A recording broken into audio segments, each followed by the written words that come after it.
Support for Donnybrook is provided in part by Design Air Heating and Cooling.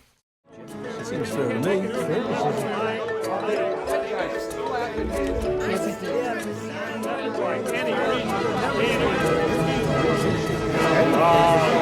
don't know what fair is, you can't make it. Unacceptable by any reason.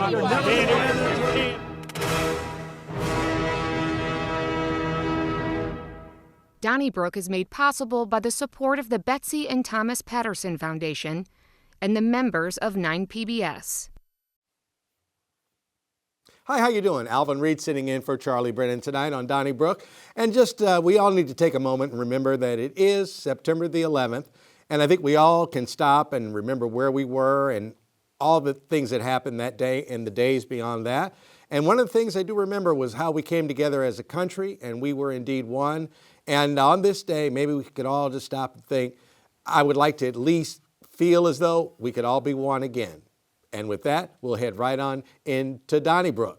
So joining me tonight is Joe Holleman from the St. Louis Post-Dispatch. Bill McClellan, founder of this here show and also still a columnist at the St. Louis Post-Dispatch. Sarah Fenske from St. Louis Magazine. You really need to read that newsletter. She stays on top of the news. And in my seat, Andy Banker from Fox News. How you doing, Andy? Good to see you, Alvin. All right, been a little bit. Your chair warm. Oh, man, there you go. There you go. Right. You're looking sharp, too. You're fulfilling the destiny. Well, tomorrow in Jefferson City, the Senate is poised to pass the redistricting bill. And then from there, get ready for a slew of lawsuits and also possibly a petition drive that could get this put on the ballot. And if it were put on the ballot, I think that the people of Missouri would say they really don't like this redistricting plan. Andy, you think it would pass or you think it would fail? Yeah, I'm with you on this. And I say this after seeing the crowds of opponents storm the Capitol, not storm the Capitol, I guess we should just say flood the Missouri Capitol. I don't remember another issue that has really packed them in. The abortion issue, I'm sure, has in the past. But that was really a sight to see with thousands of people in the Missouri Capitol, all against this. And you didn't see 1,000 people or more who support drawing Missouri into a 7 Republican congressman state to 1 Democrat, as opposed to 6-2. There's not this large outcry among the Missouri Republicans, I don't think, statewide. Well, they didn't go there to support this. The opponents did, and I think that's a sign that this would I think that die at the ballot if box. this came on the ballot and somebody said the Democrats want this plan, the Republicans and Trump want this plan, that Missouri would overwhelmingly go for Trump and the Republicans, and we'd have 6-1. I hope you're right, but I don't think you are. But even in an off-year election, if it's on the 26th ballot, when there's not going to be that many Trump-motivated people like there were in 24. Oh, I think there'll be enough. I mean, he's got such a strong majority in this state, and this is an issue where, to get people really wound up about it, that's, you're going to see Democrats are more upset about it. You're going to get a couple thousand people down at the Capitol. That's not going to be enough to stop this thing when it goes in front of the Missouri electorate. Well, there have been some Republican legislators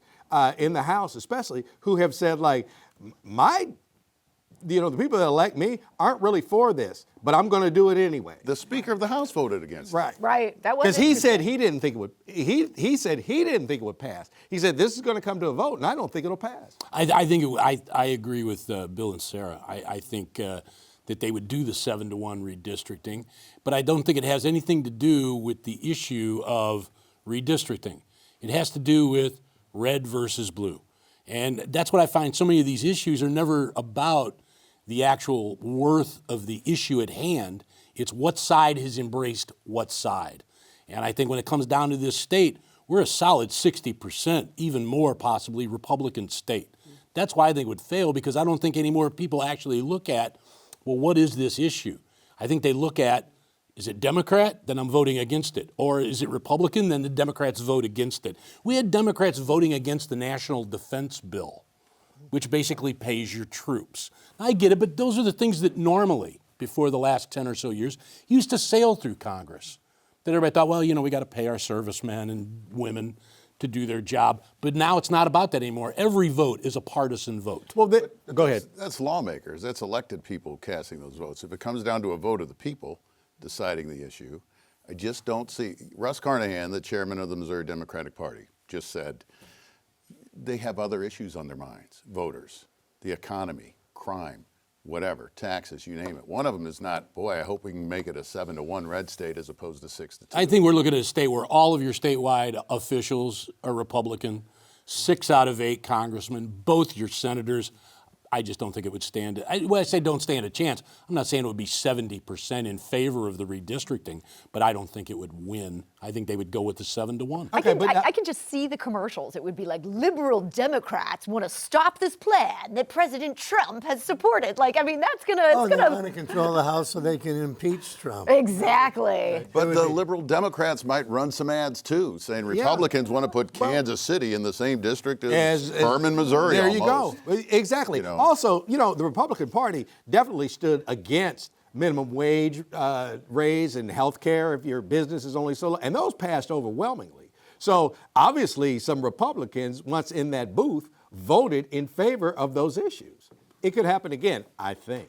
All right. You guys are right. Well, let's vote on it. Let's vote on it. That's a good idea. Well, I don't think any of us thought that Eric Greitens might run for office again. But should the 5th District in Kansas City be split and run all the way through Columbia, Eric Greitens is one of the names that's being tossed out there as a potential candidate. Bill, could Eric Greitens be the next congressman from the state of Missouri?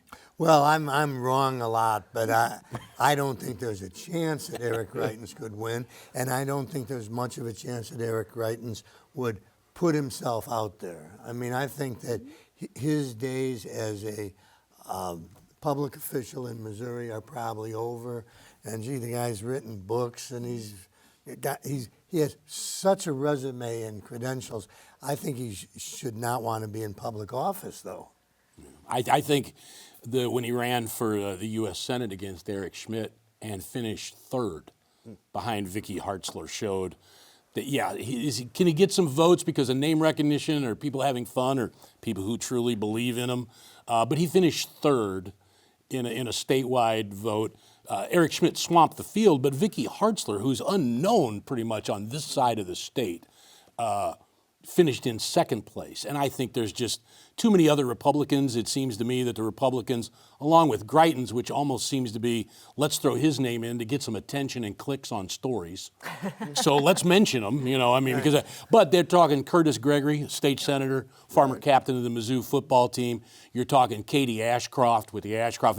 I mean, I just don't think he has a chance. And I think where this gets really interesting is you're creating districts that could give the Democrats a chance here to pick things up because you're sort of diluting this district that was like, 70% Democrat. Now you're like, we're putting some of the Democrats here, some of the Democrats there. Jason Kander, I saw him on social media the other day saying, I actually won one of these districts when I was running for statewide office. If he gets into this race, that could be really interesting. He could also raise a ton of national money. Well, did he win that, the new district? He's saying if you look at how this is drawn, this is something that, I won. Wow. Yeah. Well, and Emmanuel Cleaver, the congressman who's currently sitting and would be supposedly drawn out of his own district, he says he's running again no matter what. Yeah. And I don't think you should underestimate him, even if he's a Democrat in this new district, because he's 11-0. Well, and I think he's the Democratic candidate, by far the favorite, unless someone who hasn't declared.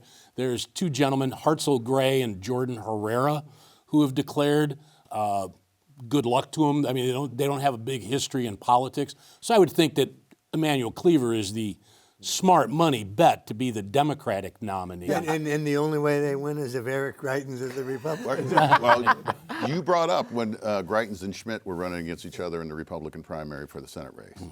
I covered Greitens on the night Trump was making his endorsement, and he announced, I endorse a candidate named Eric. That's all he said. Yeah. But out at Chesterfield Airport, where I was with Greitens covering the event, he was packing them in. He had a big crowd out there, and they were pumped that at least he didn't say Eric Schmidt. They're like, well, at least he said just Eric. And Eric Schmidt got more votes than the next 2 candidates combined, Hartzler and Greitens. Yeah, this goes to my point that just being able to get people to turn out, that's not enough to win. The guy wasn't nearly enough of a following. It's sort of like when people talk about a sporting event, and they'll say, well, they had over 30,000 people. Yes, that's the 30,000 fans they have. No one's watching on television, if you will. I mean, you can get people to show me say, hey, guess what? We've got food and drinks. come on out. But do you go to the polls? Who else goes to the polls? You know, and those people don't. I remember when Greitens won the governorship, and I thought for sure this guy's going to the White House. I mean, he was so funny and nice, and he told a little joke about he met a woman at the polls, an older woman, and she said, "You're the first Republican I voted for," and he said, "Thanks, Mom." Yeah, I mean, he was just clever, and the resume was out of the sight. But I don't think you can recover from all the bad. Well, Gary Hart looked like a good presidential candidate back years ago. Well, he didn't run in for any of the other office. I met the two young men that you mentioned. They're both very enthusiastic. I think they need to sit down and hash out. Only one of us can run because they, quite frankly, they reminded me of the same person. And then one is black and one is white, but you know, they were kind of the same. But Quentin Lucas, mayor of Kansas City, said he might possibly throw his name in there, and I think he would be a formidable. And that makes a whole bigger yeah. difference. And Jordan Herrera is playing up the Hispanic side of you know, representing that sector of the population. But I think they're rookies. Yes, and they're going up against a guy who's been in 2004 and he was a mayor and a councilman. Manuel Cleaver is a formidable foe. Quentin Lucas is a whole different ballgame than Mr. Herrera in gray. There you go. Now, it's hard to imagine this, but I think Sam Page was a rookie when he ran for office, right? Well, he's still in office, but his trial for his alleged malfeasance as far as Proposition S? A. A, okay. God, let's do the B, right. Let's do the whole alphabet. We'll hit it right. But anyhow, that won't be held in St. Louis County. That's going to Greene County in Springfield. And Sarah, is this a good move by Sam Page? I think it is. You know, I talked to his lawyer yesterday. Matthew Radifield seems like a smart guy. He understands what they're up against. And he said, you know, Sam Page has a lot of people who love him in St. Louis County, but he also has some people that don't like him at all. And it only takes one of those people where you could get a hung jury situation where otherwise every juror's on the same page and this person is going, I hate Sam Page because they shut down my kids' sports during the pandemic. I am not going to find him not guilty. That's a huge problem for both sides if you end up with a mistrial. Nobody wants to waste the resources. So the only question was, where do they end up sending it? And I think Greene County is a great choice. This is one of the few counties in the state where, like St. Louis and St. Louis County, the judges are not part of the party apparatus. They come out of that Missouri plan where they're chosen by a nonpartisan panel. And I think this is the best chance to actually get to justice here. Well, why not Cole County, where a lot of these things Well, go? So it turns out there's a 2-year backlog to try to get in there. Yeah, and they don't want to wait that long. So. Greene County, though, is so solid red. You don't think that matters? His lawyers felt good about it. They felt like they could get a decent Democrat judge, and it's a bigger city. They didn't want to do it in St. Charles County. They felt that was too partisanly Republican as far as Sam Page. Well, I just think, you know, I think it's a bad case, but because it's like a night traffic court, guilty but with an excuse. You know, yes, this really was campaigning on an issue, but everybody does it. You know, I was just keeping up with traffic. But I think that Sam's in trouble, Mr. Page is in trouble, because like you say, one person could hang the jury, and then the case would still be pending when the primary comes along. It could be a problem for him if it goes the right. His medical license is on the line too, isn't it? Oh, I hadn't even thought of that. If he gets convicted on the felony side, he that's a whole other thing by the state, a whole other state board. But theoretically, yes, it could be. But the big thing Sam has going for him is talking to criminal defense lawyers. In order to prove this kind of charge, you have to show that like a person knew that they didn't have the authorization to spend this money. He clearly thought he did. And as his lawyer said, this was also something where he consulted the county's lawyers. They signed off on this. So that could give him a defense that under the letter of the law, he's not guilty of the offense they charged him with. Oh, I hope so, sir. Well, and I think that a couple things. One, I know like with the change of venue, probably a good idea. And we talk about a solid Republican. I think we overestimate how many people in Greene County pay attention to St. Louis County. Like, can you name a Greene County commissioner? You know, you just don't care. I mean, so I don't think there's any personal grudges. So I think it's a very smart move on there. Where I think it runs into is, obviously, this is going to go to trial. Who wants to donate to a campaign of somebody who may or may not get convicted? So I'm starting to, as Alvin has said on this show, has maintained that Sam Page was not running. I think that is more of a possibility Because when you go out to raise money, if you're facing being guilty of a charge and thrown out of office, who wants to give you money? And speaking of formidable foes, he has one in Brian Williams. Brian Williams. Yeah. And so if they come to me and say, I need a $50,000 donation, it's like, well, are you even going to be in office at that time? Or I could give it to Brian Williams. You know, I mean, I think this is a turn. And he brings up that his medical license could be at play. Maybe that's a reason to Cut a deal. cut a deal and just say, I'm through with politics. I had a successful career. I think you stand trial in St. Louis County because I think St. Louis County leans Democratic. I won't call it heavily Democratic, but I think people would just think this is some Andrew Bailey foolishness. And even though he's not there anymore, this is some Andrew Bailey foolishness. You think 12 jurors? Yes, I do. Yes, I do. I think they would say this is ridiculous. It's unnecessary. Blasey, blasey, blah. I really do. And thank you, Joe. You don't have to worry about that primary money or giving to Sam Page because I told you here, Sam Page is not running for county executive. I firmly Hey, I said I was starting to agree with you. Started, right. What are you yelling at me for? Because how could you possibly, how could you possibly run now when you told the St. Louis County population, I don't trust you to find me not guilty? I think that's game, set, match. I think the thing is what you're trying to do is get acquitted of a crime. That's got to be number one in your, and everything else falls behind that. So I'm thinking that he, with his attorneys, sat down, looked at this, and he's got good attorneys. They know what they're doing. They're not worried about anything other than my job is to get you out of this crime, which is what you pay him for, not to get you reelected. And for all those things, I'm agreeing with you. I'm not. I got you. All right, Joe, I'm going to stay with you. The mayor had suspended the Minority Business Enterprise Program, which is basically the certification of minority-owned businesses. Last week, it came back. And, standing shoulder to shoulder were Megan Green and others. But why did it go away in the first place? What changed? And is the threat of the Justice Department and Donald Trump gone away? I'm going to say that what I think what happened is that Kara Spencer made a smart, cautious move, but also didn't, for the lack of a better word, let down her support in the city.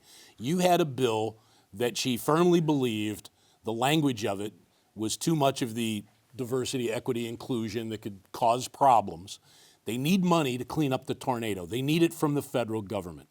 So they pulled that plan back. They went and hired a law firm, which is touting itself as being able to rewrite cities' legislation so that it more conforms, that doesn't violate those. And then that way, I think then Kara Spencer has always believed in the MBE program. I mean, she never said, well, it was a bad idea to start with. She thought it was a great idea. I think it was you pull back, you take a look at things, and then you find a different way to move forward. I think it was a smart move, and I think that's evidenced by none other than Megan Green, who had said, we don't need a new bill, conceded in the stories that this one's better. So, I think it was being cautious without letting the people down in the city that Kara Spencer said she would look out to protect. Okay, now I don't think she said it was better. She said it was different. I think she said she liked this one better. She was happier. All right, but I stand corrected. All right. That's what I think. I think it was a smart move. All right. Anybody? Well, hey, as long as we're going to talk about Kara Spencer, let me mention that last week when we were talking about the tornado, I quoted a NPR story that said that at a July meeting, some neighborhood asked for a dumpster and that they didn't get one.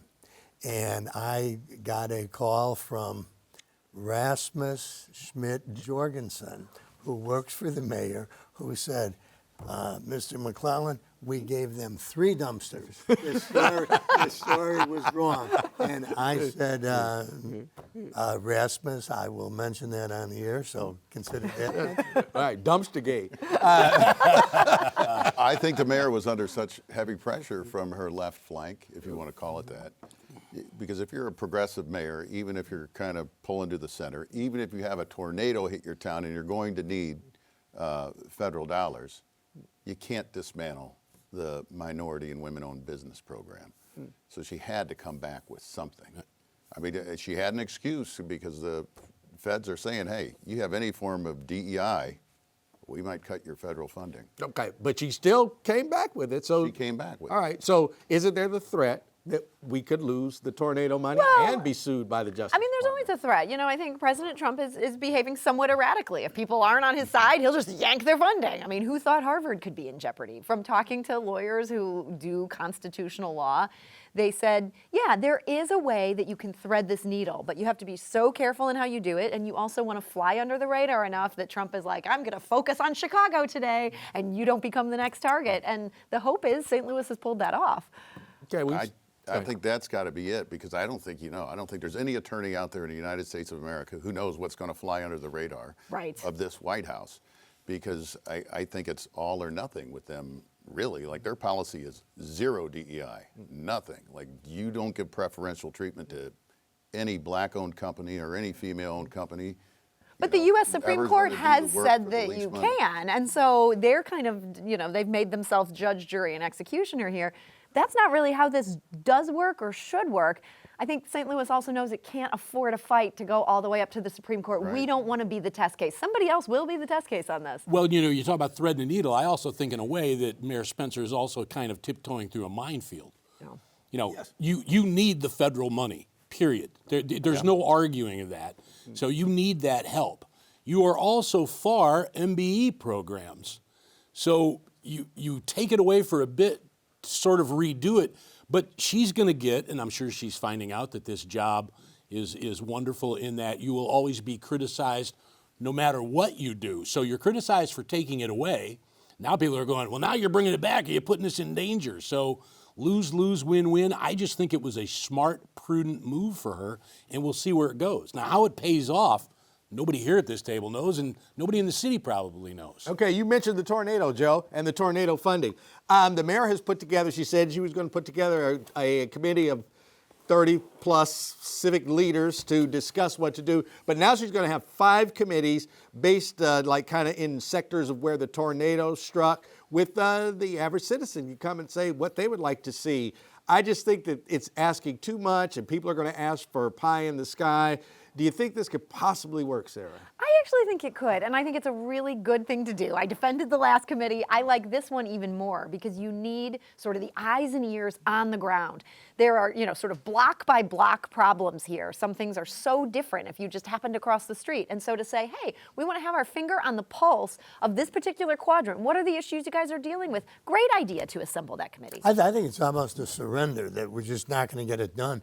It's like having a committee try to put D-Day together. Right. But then the committee's not running this. Eisenhower had to do it and delegate authority. I'm afraid all these neighborhoods are going to... They're just providing information. They're not running the response. But they'll be disappointed because everybody's going to want a new committee. State of mind. We're always disappointed. Isn't it always what sinks something in St. Louis, though? The committee approach, the study approach. It seems like if you go back, I don't know, a century in the city of St. Louis, the thing it is needed most is someone just to take the reins and say, I got this. Here's what we're doing in North St. Louis Andy, to rebuild after the tornado. I'm going to agree with you and take it even farther. It's what hurts most of the country when it comes to political organizations is we have a committee which appoints a subcommittee, which then has a special committee. And what you need is a small group of people who say, here's our plan. And you do that plan.